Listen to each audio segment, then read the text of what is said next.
Hi friends, welcome to Appoos flowers part 2.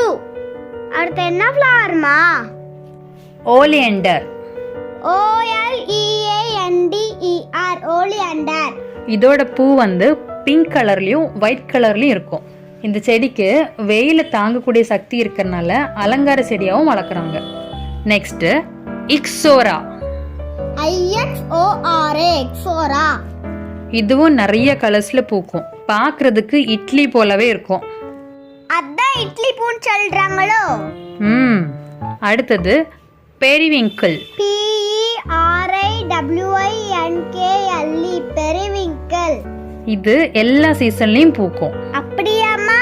அது மட்டும் இல்ல பூ, இது சுகரு, பிளட் கேன்சர் இந்த மாதிரியான டிசீஸ்க்கு மருந்து தயாரிக்கவும் யூஸ் பண்றாங்க. அடுத்ததுமா பட்டர்ஃப்ளை பீ. BUTTERFLYPEA பட்டர்ஃப்ளை பீ.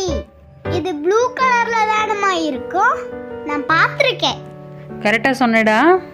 இதுக்கு நிறைய ஹெல்த் பெனிஃபிட்ஸும் இருக்கு. ரீசெண்டா இதோட டீ ரொம்ப ஃபேமஸ் ஆயிடுச்சு. Next crape jasmine. CRAPEJASMINE crape jasmine. இதுவும் எல்லா சீசன்லயும் பூக்கும். நான் பார்த்திருக்கேன்மா.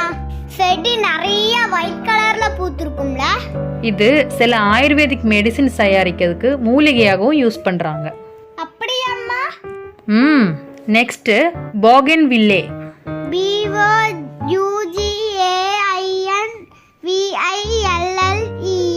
போகன்வில்லே. இது நிறைய கலர்ல இருக்கும்லமா? ஆமாண்டா. அப்புறம் இதோட பெட்டல்ஸ் பேப்பர் போலவே இருக்கும். நெக்ஸ்ட்மா பான்சி. PANSY Ponzi.